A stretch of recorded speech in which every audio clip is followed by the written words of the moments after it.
どうも、ケイスケです。私事ではあるんですが、結婚式まであと12日となりました。結婚式ね、自分の結婚式を行うんですけども、その前にもかかわらず、結構物欲は収まらなくてですね、今もうこのシグマ BF に買うレンズ、ちょっと迷い始めちゃって、今ライカズミルックスとズマリット、どっち買おうかっていうのを迷ったりもするんですけども、その話はちょっと動画の締めの部分でちらっとお話ししようかなと思うんですが、今日はその物欲関連で最近買ったもの、こちらですね。はい。Apple Studio Display 購入しました。要するに Apple 製の外部ディスプレイで、こういう外部ディスプレイってほんとピンキリで安いもので言うと、2、3万から手に入りはするんですが、こちら、なんとお値段、僕が買った時で26万9000円だけ高いですよね。しかも、今回のスタジオディスプレイ、そんなに評判良くないんですよ。で、なんでかっていうと、ディスプレイのフレッシュレートは 60Hz。で、なおかつ HDR にも対応してないです。なので、スペック上だけ見ると、ちょっと不満点が残るというか、値段に対して若干不満な人が多そうなイメージだったんですけども、今回これ買いまして、頑張って買って、めっちゃ満足してます。めっちゃいい。で、何が良かったか、これから詳しく話していくんですけども、ちょっと頭出しをすると、例えば接続性めっちゃいいですよね。で、あと細かいところ、画面の明るさがパソコンから変えられるとか、その辺もいいし、あとやっぱ画面の色味もいい。細かいところ、本当にストレスがなくて、生活、仕事をする上での摩擦っていうのがめちゃくちゃ少ないんですよね。そこがもうかなり気に入ってるポイントです。結局やっぱりこういう外部ディスプレイって僕の場合家で仕事をすることが多いので、ほぼ毎日使うんですよ。で、毎日使うデバイスがストレスがなくなる。それだけでこんなに違うんだって今僕思ってます。ちょっとね、その詳細も含めてここからがっつり語っていこうと思いますので、ぜひ最後まで見ていってくれると嬉しいなと思います。早速行ってみましょう。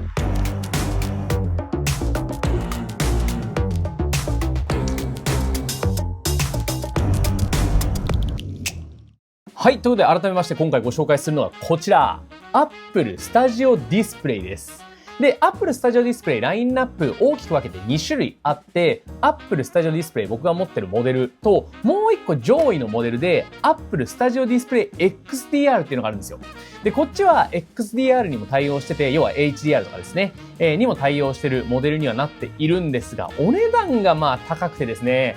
50万とか、パソコン買えるやんというか、MacBook Pro 買えるやんみたいな値段になってるんですよね。いや、外部ディスプレイに5、60万かと思って、それはさすがに出せないなと思って、1個下のモデルを購入しました。で、このスタジオディスプレイ自体は、オプションが1個大きなのがあって、ナノテクスチャーガラスってやつですね。で、今回僕の買ってるものは、ナノテクスチャーガラス採用してないものを購入してまして、で、このね、ナノテクスチャーガラスっていうのは、光沢のない画面なのに綺麗に見えると。いう特殊なガラスのことで、普通のこのね、スタジオディスプレイの場合は光沢があるんですよ。光沢感のある画面で、なおかつそれゆえに画面が綺麗って僕の印象なんですけども、ナノテクスチャーをつけると画面の綺麗さは変わらず、ここがアンチグレアというか、あんまり反射しない形になるので、より一層見やすいとかそういう状況になるらしいです。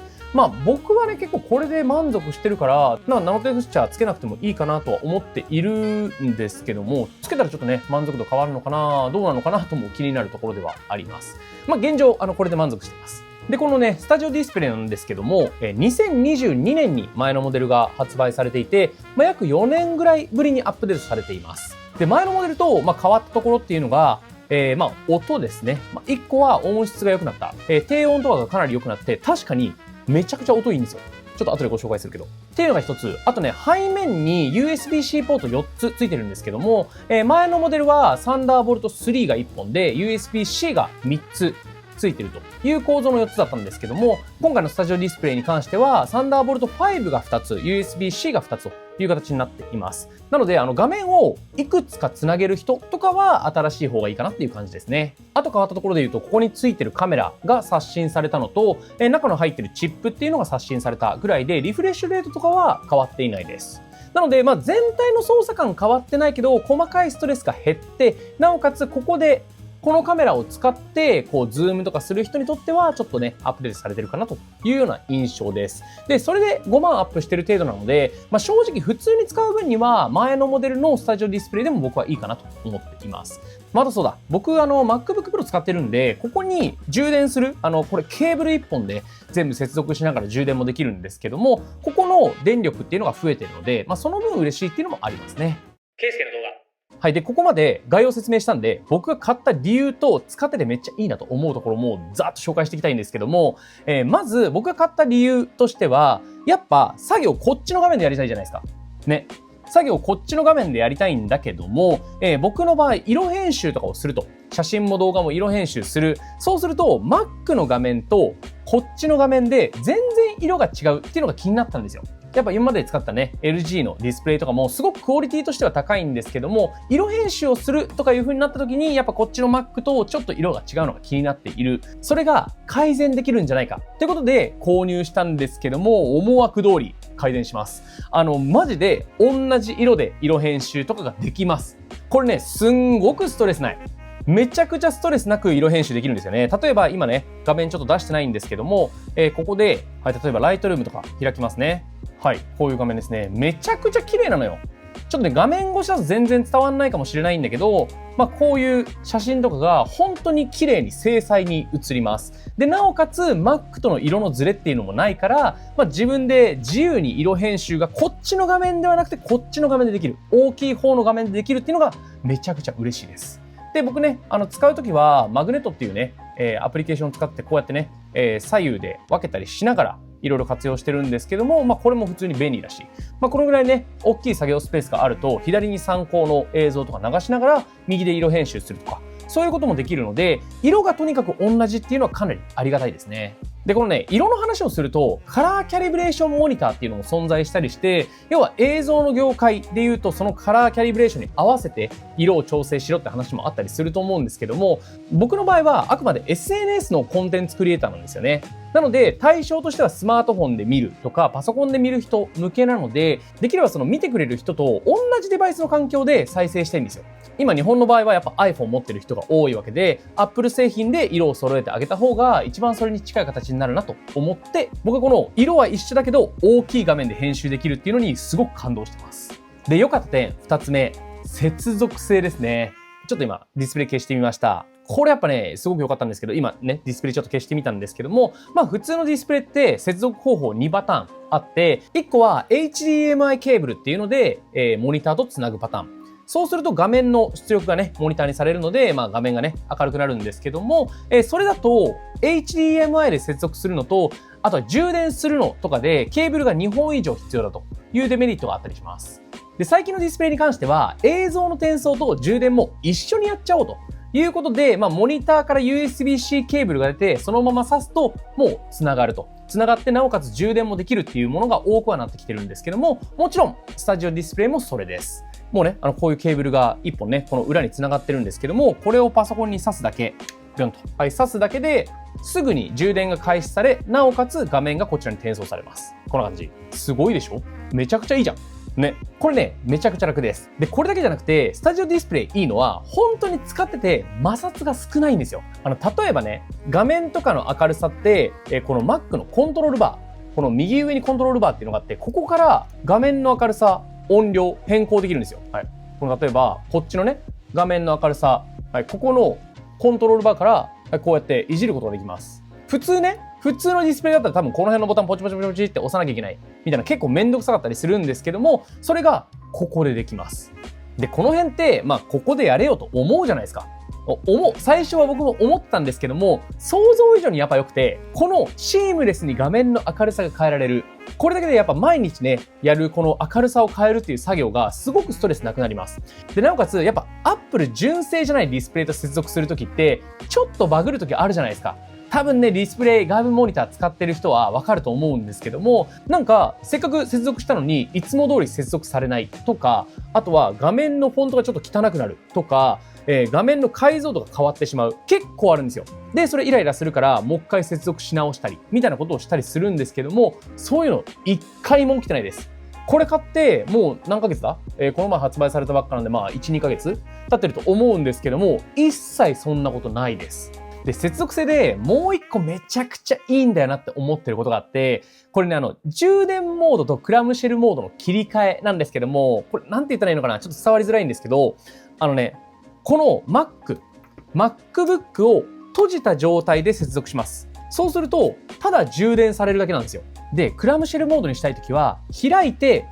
閉じる。これだけでクラムシェルモードになります。他のね、今まで使った外部モニターって、この閉じた状態で接続をしても、クラムシェルモードで起動しちゃうんですよ。で、これ嫌なんですよね。僕やっぱ寝るときに、この画面つけたくない、けどこのケーブルで充電したいっていうのがあるんですよ。これ伝わるかな？これが、スタジオディスプレイだったらできるんですよ。ね。閉じた状態でただ接続するだけだったら充電しかされません。で、開いた状態で接続をすればクラムシェルモードがオンになります。これを自分で選択することはできるんで、夜寝るときはパッて抜いて閉じた状態で接続すれば充電だけができるというのがすっごく便利です。これめっちゃ嬉しい。いちいち充電するときに別のケーブルを使うとか、閉じててもクラムシェルモードになっちゃうからディスプレイの電源をオフにするとか、そういう必要がないので、もう超便利です。ここまででお腹いっぱいかもしれないんですけども、最後もう一個やっぱいいなと思ってるのは音質ですね。ちょっと僕前のこのスタジオディスプレイを持ったわけじゃないので、前のモデルとの比較っていうのはできないんですけども、ただ今回のスタジオディスプレイ相当音良くなってます。というか僕ね、この M2Max の MacBook Pro 今使ってて、やっぱ MacBook Pro って音質いいなってずっと思ってたんですけども、そっからこれに変えると全然音の立体感違うの。ね、本当に低音がしっかり出て、音がしっかり分離されてる感があって、めちゃくちゃすごいんで、ちょっとね、これも比較で聞いてみてください。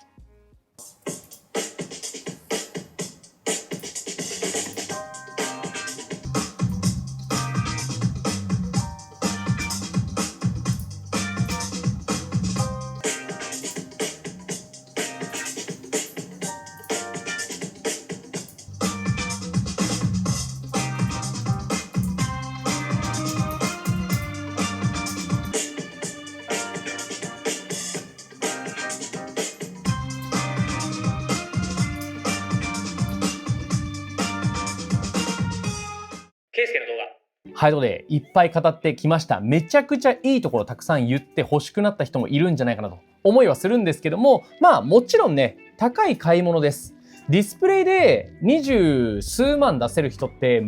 相当やっぱり家で仕事してるとか、もう毎日ぐらいこのディスプレイを使うよって人じゃないと、買う価値あんまり感じないかもなとも思ってます。別に他にも選択肢あるし、さっき言った明るさを変更する話とか、クラムシェルモードとか、我慢しようと思えばできなくはないし、もっと例えばゲームをしたいとか、そういう人にとっては、やっぱその画面が、今回僕が買ったモデルは 60Hz のモデルなので、もっと 120Hz のモニターとかもあるわけですよ。そういうモニターの方がやっぱゲームはね、ヌルヌルだったりするんで、用途に応じてもちろん買ってほしいなとは思うんですけども、僕の場合、今これ毎日使います。で、そんなにリフレッシュレート、60Hz でも全然十分です。で、なおかつ色編集とかこっちでしたくて、時折聴く音楽がめちゃくちゃテンション高く聴ける。この辺求めたい人は相当ぴったり合ってると思いますので、ぜひ一個の参考にしてみてくれると嬉しいなと思います。ケイスケの動画。さっき言った結婚式前って言ってるのに、なんでそんな散財してんねんと思ってはいるんですが、ちょっと散財つながりでレンズの話もさせていただきたくてですね、僕最近このシグマ BF 買ったんですよ。シグマ BF 買って動画にもして結構ねたくさんの人に見ていただいたんですけども、レンズですね。レンズをですね、僕は、はい、これ、フォクトレンダーのノクトンクラシック 40mm F1.4、このレンズを使ってるんですよ。で、最初はやっぱボディに合わせて、シルバーのレンズがええんじゃないかなと思ってシルバーレンズを探していたんですけども、なんか気に入ってきちゃって、このノクトンクラシック気に入ってきちゃってずーっとつけてて、いや悪くねえなって思っていたんですが、ちょうどね映像制作をしてる市川亮君とかと飲んでて、その時にちょっと使ってもらったらちょっと描写硬いっすねみたいな話をしてて、確かにほんのり確かにノクトンクラシックのこの硬さ、硬さがいいとも思ったんですけども、このコントラストのバキッと感がなんかやっぱ気になるねって話をしてて、そうか、ちょっと確かに他のレンズ使ってないしなっていう感じで、家にあったこのね、ノクトン。これもね、フォクトレンダーなんですけども、ノクトンの 50mm F1.1。これをつけてみたら、レンズでこんな変わんのかいという感じで、ちょっとね、ビビたる差ではもちろんあるんですよ。あるんですけど、やっぱね、全然違うんですよ。見ていただいたら分かる人には分かると思うんですけども、本当に取って出しで見たときに、本当にね、バキッとしてるのが、このノクトンクラシック、今まで使った 40mmF1.4。いや、この今回使ってみた 50mmF1.1 は、ちょっと柔らかさを残してるというか、そんな感じの描写で、レンズでこんな違うんだっていう風にすごく感じてます。で、じゃあ、やっぱシルバーレンズ買いたくねってなって、で、迷ってる2本があって、それが、ライカのズミルックス 50mmF1.4 ってやつ。王道のレンズですね。と、もう1個はズマリットってやつです。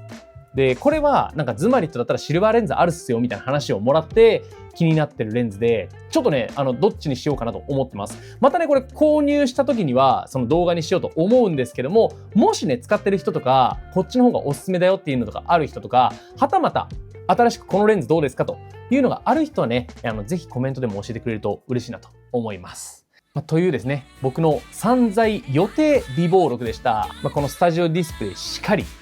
レンズしかり、たくさんね、日々物を買ったりとか、それで皆さんに紹介したりとかしておりますので、ぜひ今後もね、ちょっと追ってくれると嬉しいなと思います。ということで今回の動画はこの辺にしたいと思います。今回の動画いいと思ってくれた方は高評価ボタン、チャンネル登録もぜひよろしくお願いします。また今回みたいにですね、最近の買いたいものとか、ちょっと気になってる本とか、毎回の動画の締めにね、ちょこっとずつ紹介していこうと思いますので、ぜひお時間ある時に聞いてくれると嬉しいなと思います。それではまた次の動画でお会いしましょう。バイバイ。